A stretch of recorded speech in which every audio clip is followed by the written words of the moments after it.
জয় গুরু, সুপ্রভাত, হরি ওম।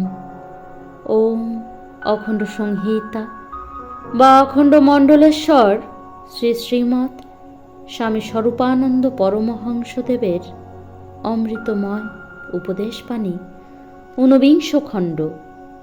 মনুষ্যত্ব। শ্রী শ্রী বাবামণি বলিলেন, পূর্ণ মানুষকে তোমার আদর্শ করো। হিন্দুকে নয়, মুসলমানকেও নয়, বৌদ্ধকে নয়, খ্রিস্টানকেও নয়। হিন্দুর মধ্যে এমন কোনো মানুষকে খুঁজে বের করো যার হিন্দুত্বটুকু বাদ দিলেও তিনি মানুষ হিসাবে সর্বোত্তম। মুসলমানদের মধ্যেও তেমন মানুষটিকে খুঁজে বের করো যার মুসলিমত্ব বাদ দিলেও তিনি মানুষের মধ্যে চিরশ্রেষ্ঠ। খ্রিস্টানদের মধ্যে খুঁজে সেই মানুষটিকে বের করো যার খ্রিস্টানত্ব বাদ দিলেও তিনি অনুপম, অতুলন।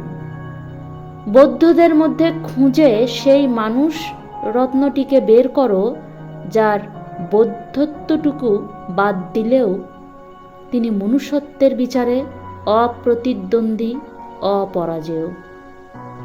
সেই মানুষটির যা মনুষ্যত্ব তাই হবে তোমার আদর্শ।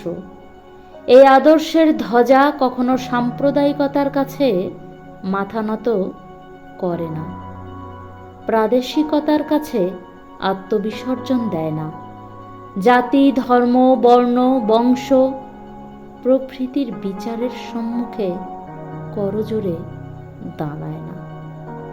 সেই মনুষ্যত্বের জয় ঘোষণা করার জন্যই তোমাদের জীবন। তারই জন্য অবহেলে হাসতে হাসতে বরণ করবে যে কোনো মুহূর্তে নির্ভীক মরণ। হরি ওম।